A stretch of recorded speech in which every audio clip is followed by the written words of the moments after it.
Hi, welcome to Bits and Parts of True. When we study Buddhism in history textbooks, it starts with life is full of sorrow. Buddha has renounced everything he had in his life to find out why life is filled with sorrow and how can we not make life so sorrowful. And eventually he became the Buddha, the enlightened. Meanwhile, his wife Yashodara, who has been abandoned or left behind by Buddha, has survived and found her strength from resilience. She had her own way of dealing with sorrow.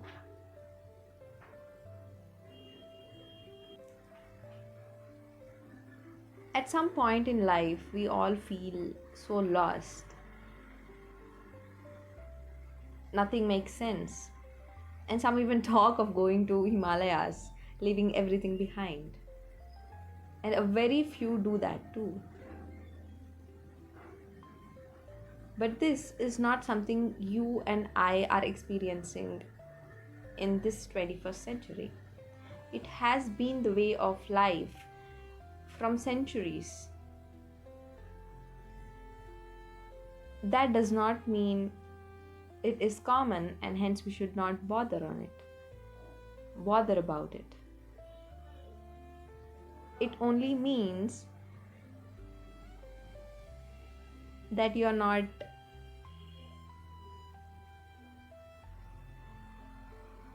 just living. You're trying to find who you are.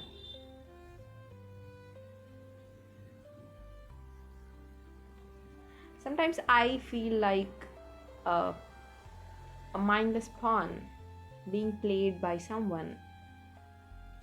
We all know the game of chess, right? A pawn just moves one step forward or side only when it's his turn to kill.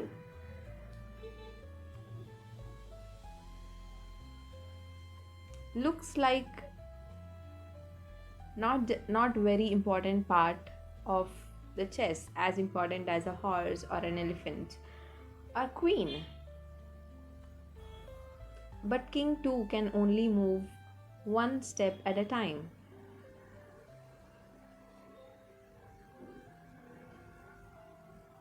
But the victory or loss in the game of chess depends on the life or death of the king.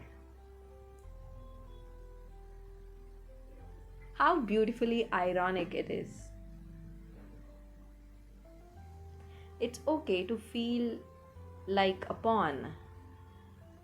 It's okay to take one step at a time. Because what is important is to keep going, even it's one step.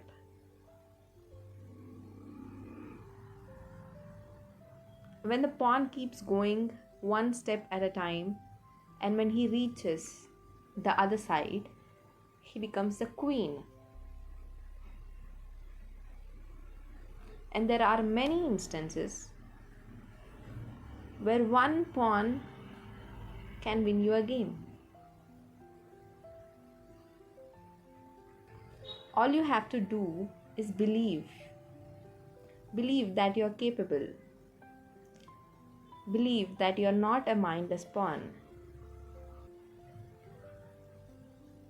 I wonder why so many people of our generation feel so lost. One reason I can think of is freedom. We are given freedom to pursue what we want, to live the life the way we want.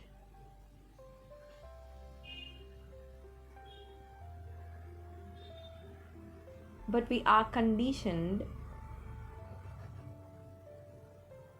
to live to the standards of life that society has set for us. It's like a slave who has lived under a master for all his life has been set free.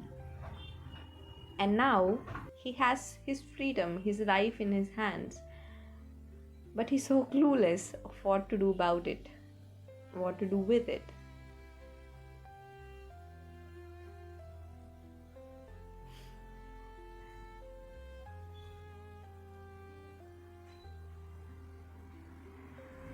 In the very subtle layer of life, we all are slaves to ideologies that have been put into our heads by people, by ideologists. But it is important for a pawn, for a slave who has been freed by his master, or for us who are living according to the societal standards, according to the ideology someone said is right. We must believe that we are capable of deciding it on our own terms, of the capabilities we have within ourselves. We must believe that we can find ourselves. Because once you believe, you become. And once you become, you win your life.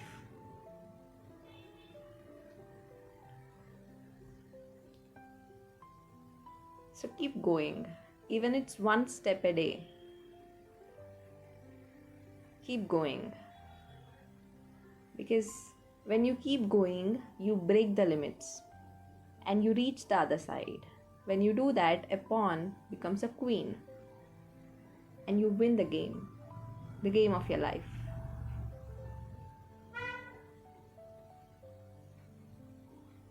Precisely this is what Buddha also had told. Yes, he told desires are the root cause of sorrow. But he has given a eightfold path, a golden path, which one has to follow if one do not want to lead a sorrowful life, if one wants to lead a rightful life.